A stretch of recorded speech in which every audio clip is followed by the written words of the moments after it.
2023 is drawing to a close and it's been an eventful year to say the least. Hello and welcome to this special broadcast, Rewind 2023, where we take a look at some of the key milestones this year. It's been a year of big changes for India's banking system. Several stalwarts bid goodbye. Interest rates were sharply in focus as monetary policy authorities around the world embarked on a rate tightening cycle. Lata is here with the year that was for Indian finance. The standout feature of the Indian financial sector in calendar 2023 is that the very face of Indian banking and finance literally changed in the year. The old stalwarts Deepak Parekh and Keki Mistry exited the scene, handing over their baby, the giant HDFC, to Shashi Jagdishan's HDFC Bank. A younger veteran, Uday Kotak, also handed over the baton at Kotak Bank to Ashok Vaswani. The HDFC merger into HDFC Bank is going to eventually alter equations within the banking sector. The HDFC Bank loan book, which grew from around 16 trillion rupees pre-merger to around 23 trillion rupees post-merger, means SBI's loan book, which used to be double the size of HDFC Bank's loan book, is now only 1.5 times bigger than HDFC Bank's loan book. Literally, the gap between private and public sector banks got a bit narrow. But the change has taken its toll. HDFC Bank and Kotak Bank were the stock market's underperformers of the year, with their shares nearly flat, while a clutch of old private banks like CSB, J&K Bank, Karnataka, and some PSU banks like PNB, Central and Indian Bank rose between 50 and 100%. Indeed, there were mergers and changes in the NBFC space too.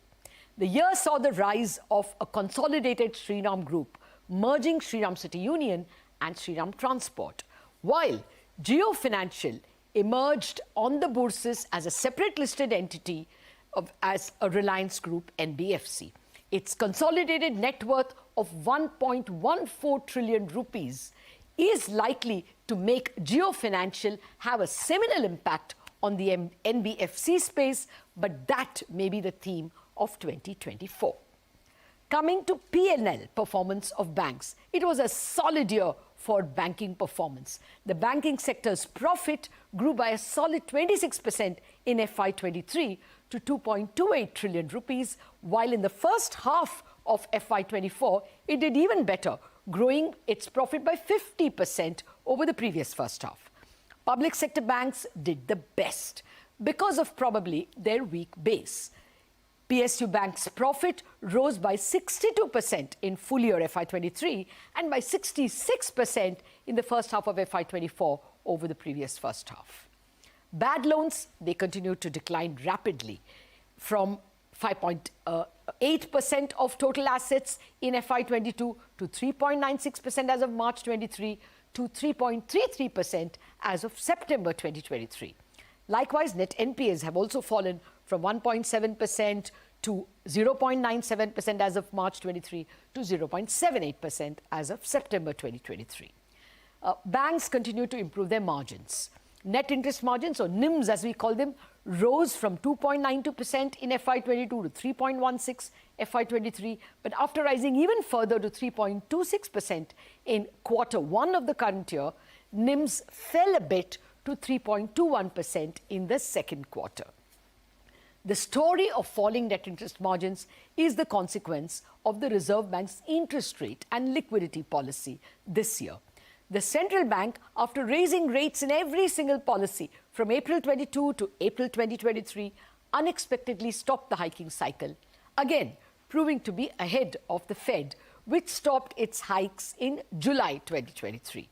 But an ugly 7.44% inflation in July in India, thanks to tomatoes and some disturbing trends in monsoons, El Nino and all that, led the Reserve Bank to tighten liquidity in the banking system. The Reserve Bank announced an out-of-the-box incremental cash reserve ratio, ICRR as it's called, of 10% on all deposits that banks got from May 29th to July 28. This squeezed out over 1.1 trillion rupees from the interbank market, pushing up the call rates from 6.5% to 6.75%, which in turn pushed up interest rates throughout the industry. The blow fell most cruelly on HDFC Bank, which had raised almost half the deposits of the entire banking sector from May to July to back the loans of HDFC, which was merged into it from July 1. The ICRR was withdrawn, thankfully, in September 8th, but not the tight liquidity stance.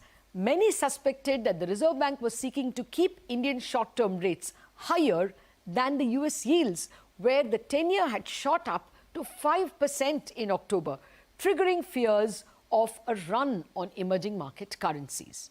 The Reserve Bank kept the rupee rock solid, stable with massive intervention, but by mid-December, the US yields had waned as the Fed had pivoted. But tight liquidity wasn't the only salvo fired by Reserve Bank. In November, sensing a sharp surge in unsecured loans, like, credit card loans, personal loans, the central bank raised the risk weights to be maintained on such loans, making the loans expensive. Loans from banks to NBFCs also became expensive, but the biggest casualties were the fintechs who specialize in unsecured loans. Banking stocks were not the toast of 2023 like they had been in 2022. Bank Nifty had returned a handsome 21% in calendar 2022 when Nifty had risen by only 4.3%. But Nifty has returned a handsome 17% in 2023. Bank Nifty has been an underperformer with just about 10% gains. And this despite PSU Bank Index giving a 28% rise in 23. The culprits are clearly HDFC Bank and Kotak Bank, both almost flat in 2023 as they struggled with merger in one and leadership transition or uncertainty in another. Will these two banks show mean reversion and emerge from their uncertainties? Will growth, that is both credit growth and bank loan growth, maintain the tempo of 2023? Will Reserve Bank follow the Fed with a dovish pivot at some point and cut rates? Those will be some of the themes of 2024. Well, Lata, many thanks for joining us. That was the story of the bank and finance sector in 2023. Now, IPOs were the talk of the town this year. Investors have made a beeline to get a slice of the primary market action, but one segment stood out: the small and medium enterprises. Hormuz is here to wrap up the SME IPO frenzy for us. Take a look. 2023 has been the year of IPOs, but today we'll shed the spotlight on a segment where investors have taken the IPO frenzy to another level. I am talking about SMEs. This year has seen close to 60 main board IPOs, but the count on the SME side is a lot more.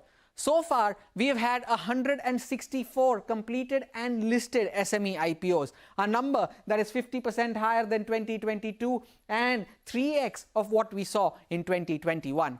Now, why do I say that this has been a frenzied year for the SME IPOs? Here are two examples that prove this point. First, together, these companies have raised a total of 4,425 crore rupees. However, in the process of doing so, they ended up receiving bids worth nearly 3 lakh crore rupees. Another example of that is Chaman Metallics, which was the first SME IPO this year.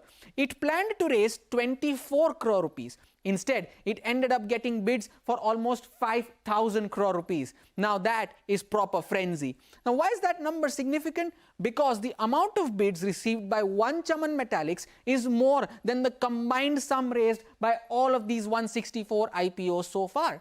Now Chaman Metallics was subscribed over 200 times, yet it does not feature in the 10 most subscribed SME IPOs of the year.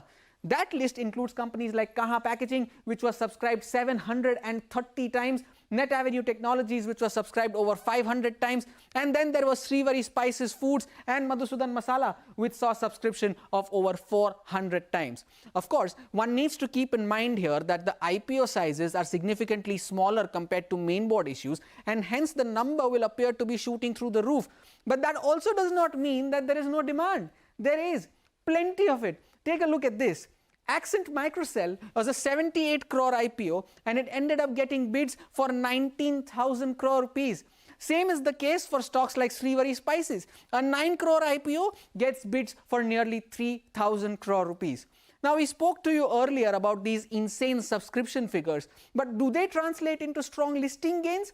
In an ideal case scenario, they should, right? But in some of these stocks, they haven't. Now, stocks like Transway Logistics, 3D Technologies, High Green Carbon, all of them saw hefty subscription figures, but they listed either at their IPO price itself or even at a discount of as much as 20% to their issue price. Now, even Kaha Packaging, which is the most subscribed SME IPO of the year, is up only 15% from its IPO price. Stocks like Madhusudan Masala, despite the 450 times subscription, is up only 8% from its IPO price.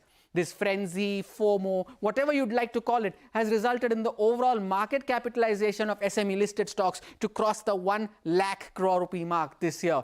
However, there are some risks associated with this too. SME stocks are not widely owned, they are thinly traded, and hence the possibility of manipulating them is much higher than their mainboard large cap peers. So 2023 has been the year of SME IPOs. They came, they saw, some of them conquered, while some of them left investors with lessons to learn for the future.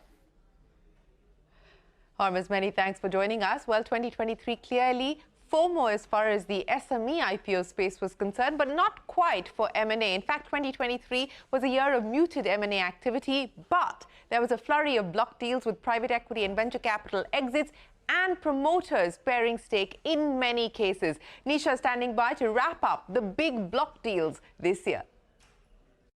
It's been a blockbuster year for deal makers as it turned out as a year of block deals, with M&A activity being quite muted. Around 80 blocks with a total value of a whopping $15 billion changed hands in the year, largest ever seen in the Indian markets. Now, private equity, venture capital, they made their exits worth around $12 billion in stocks, and they were spread across sectors like tech, financial services, industrials, as well as IT. Baring Asia's large exit from Coforge is a game changer, as the investors for the first time saw enough appetite in the Indian markets to sell out completely. And this has lifted the confidence of foreign investors. Besides this, many investors have been seeing significant blocks this year till the last days of December. Even the promoter share sales stand out in terms of large blocks like Vedanta and Interglobe Aviation. But investor exits are an emphatic theme for the deal street this year, and the big one, SoftBank, ranks first with close to about $2 billion worth of exits, and BPEA EQT's Coforge exit marked the top exit by a PE firm on the exchanges. Other bulge bracket private equity firms also capitalized on the equity window provided by our Indian market. What also stands out is that a lot of new age listed companies saw a series of block deals from multiple investors. Zomato, Paytm, Nykaa, etc. stand out on the list of shares constantly seeing block deals throughout the year 2023. Now, let's talk about the PE investments. There are some significant deals, and topping the list is Temasek's investment in Manipal Health. Also, Baring Asia made a big bet on HDFC Credila with ChrysCap, and then there are a bunch of these over $500 million investments by the foreign funds, and mostly panning across the healthcare verticals, which stands out as a clear theme in 2023, especially hospitals, a theme which will continue in 2024 as well. While M&A of high intensity has been muted, but there are some significant deals on my list for the year as well, with the buyout of Route Mobile in tech space. Nirma buying Glenmark Life Sciences is a significant deal between two Indian promoters. Now, from the conglomerate space, Titan picking Carrot Lane in its shopping cart stands out for the omni-channel theme, which really continues this year as well. And financial services is another space very active on the deal street, and from there, AU Small Finance Bank's bet on FinCare Small Finance Bank stands out. So this year, the excitement on the deal street came more from the deals undone. Cipla stake sale, a story I broke earlier, caught a lot of attention, but is now in cold storage. Another break from me on M&M's investment in RBL Bank. This raised a lot of questions, and the future is going to be keenly watched. But the biggest miss for 2023 on the deal street is the 2-year-long saga of the largest media merger between Zee and Sony, which continues in the new year.